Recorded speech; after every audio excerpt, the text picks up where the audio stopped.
we're entering the sixth straight year where a new champion will be crowned. It's a beautiful time in the NBA right now. Um, and looking at the Western Conference Finals, arguably two of the better teams remaining, it's the Minnesota Timberwolves, number three seed, versus the Dallas Mavericks, number five seed. Two really good defensive teams, two teams led by young stars. You have Anthony Edwards versus Luka Doncic. That's going to be interesting. Uh, Two controversial secondary options, even you could say, like in Cat and Kyrie Irving. What are you guys expecting with this one? Because the Wolves defense is tough, Mavs defense is tough. Both teams have stars. I'm interested with this one because it's very different styles as well that these teams play.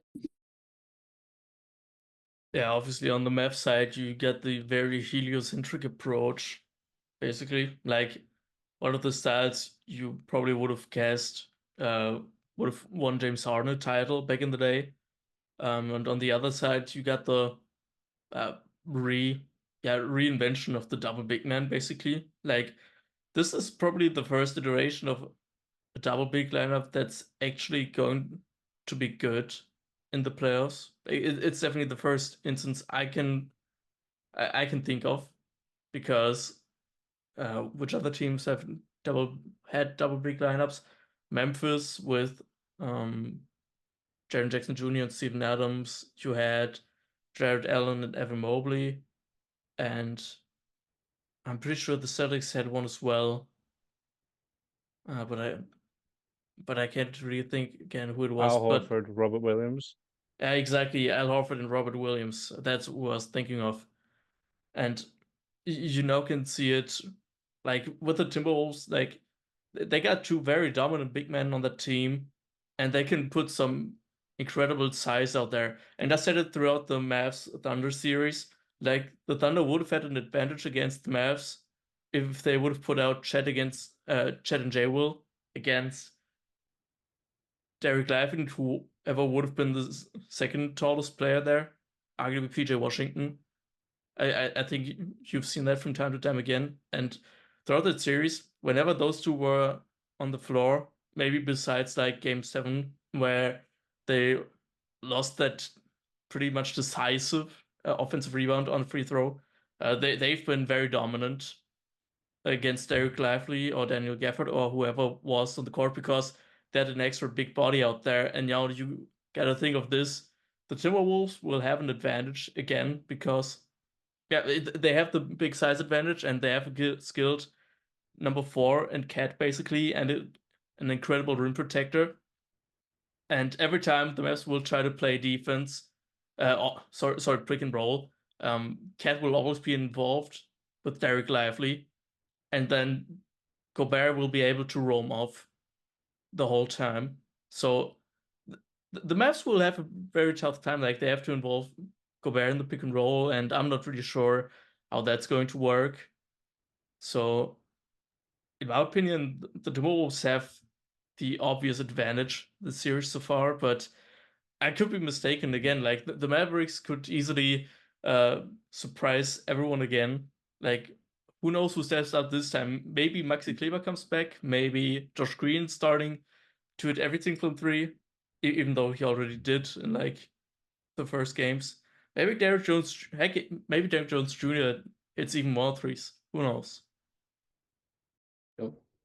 Yeah, the biggest thing for me is the fact that the like you were saying exactly what you were saying actually, but the Mavs are not a good rebounding team.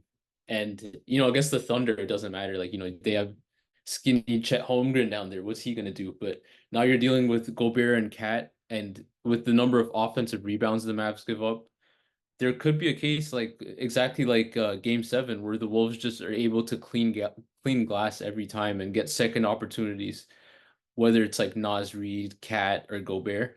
The challenge is, like you said, though, Luka is gonna have a lot of matchups where he's just ISO'd against Cat, and Cat's gonna have to survive without picking up dumb fouls and stuff like that, which he tends to do. So there's it's not perfect, but I would say it's advantageous to the Wolves if you had to compare the two, like to the two schemes that both teams are going to operate with. And the corners are likely it won't be as open as it was with OKC, but PJ Washington and Derek Jones are going to have space to shoot. and we'll see if they can magnet ball their way to the NBA Finals or not. Yep. I think Alex makes a good point in showing the success with the Mavericks were under basically when the Thunder played those double big lineups, and basically that's just how the Timberwolves operate. That's just who they are. They're not gonna just only keep Rudy on. They're not only just gonna keep Reed on. They're not gonna only keep Cat on. So the rebounding aspect is going to be massive. The thing you got to think about when you think about the corners, I don't see the Timberwolves doing the same thing as Thunder because of their length. They are a massive team, massive, massive team. They're going to cut off a lot of angles. A lot of the presence just being in the paint of Rudy Gobert, even if he's further away. Rudy Gobert has a lot more paint protection than Chet Holmgren at this point, and he also has more of a reputational defender at the rim. Even though his peers don't give him that respect. I do worry about Cats, like foul trouble in isolation. He's done pretty well in these playoffs, if we're being honest. He did well on Kevin Durant. Obviously, people are going to make tough buckets, but Luka's just a whole different kind of like a cat, I guess. So we shall see, but I'm so excited for this series. I do think the Timberwolves have the advantage. I think they have more hunger. I think they're ready, but it would be very disappointing if the Mavericks role players just don't play like they have these entire playoffs and then just give the Timberwolves a very easy run to the finals. Yeah, Someone else definitely. speak now. No, definitely. I think for the Dallas Mavericks, it's very crucial that Maxi Kleber is coming back because they definitely need at least two big men out there for at least like 10 minutes a game or so, because otherwise it feels like they'll be overwhelmed by the Timberwolves' physicality. Because, like I said, there's so much taller. Like Rudy Gobert is going to come back in there, can is able to post up players. I don't know. Like, Yeah. yeah, I really just don't know what else to say, man. Like, it really feels like the Timberwolves have the obvious advantage right now because they've Oh, now to play with that. And r- just really thinking about the trade now again, I still feel like it's pretty lopsided. But then again, it's not like the Timberwolves traded for a core piece. Like they still got their players throughout the draft. They got Jaden McDaniels, they got and they got Cat all through their own draft picks. So it's just another staple of another great rebuild by a team. Even though, like for Cat, it's already what 8 years, 9 years now uh, yep. in the league. You're So nine, I think. You're yeah, eight. You're he's in eight. year 9. Nine or something like that. I don't know. But he was making a joke about that post game that he's Yeah. been losing his whole career. Yeah. When the commentator was just like, sometimes you have to lose to win, whatever. And he's just like, yo, I've been losing for 8 years, man. How much more do you want me to lose? But like anyways, I guess we could talk a little bit about X factors. To me, a big X factor is gonna be for the Wolves specifically. I guess I'll say Karl Anthony-Towns shooting.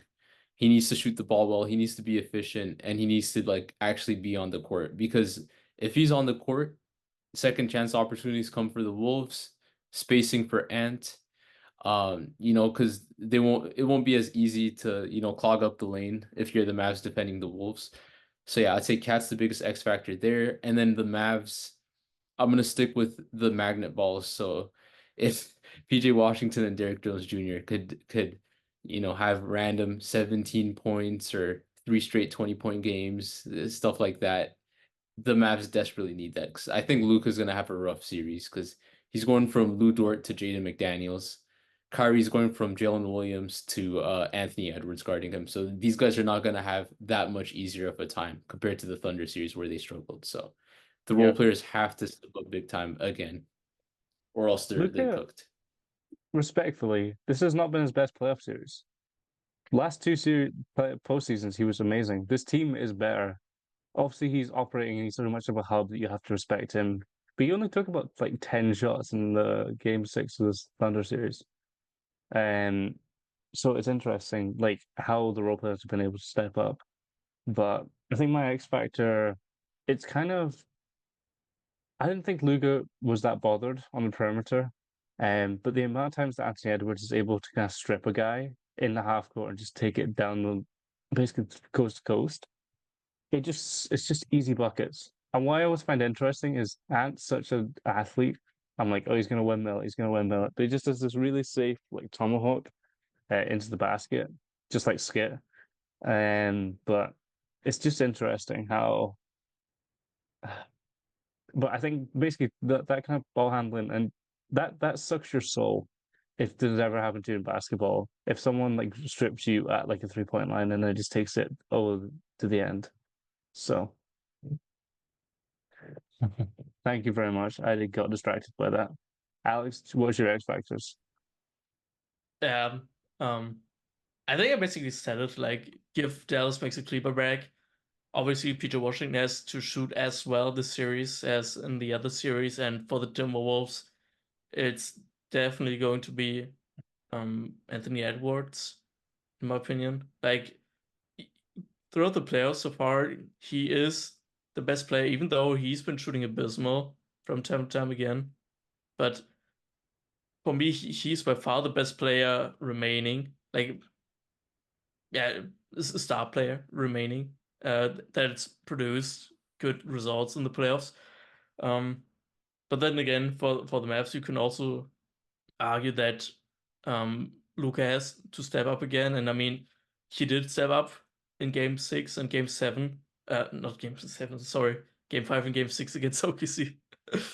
So yeah, um, I'll say it's going to be Luka versus Ant. Thanks for that, Alex. Okay. Final predictions for the series before we move over to Celtic Pacers. Wolves in 6. I will echo that. But I'll say Wolves in 7. Ooh, that'd be interesting. Alex, what about you? Yeah, I'm not really sure. Right now, what things are going, I'll say Mavs in 7. Okay. Wow. Okay. That would be insane. And with that being said, drop down in the comments, of course, what your prediction is. Let us know what takes you agree with, who are the X factors, all that fun stuff down below in the comment section. And make sure you like the videos too, guys. We appreciate it.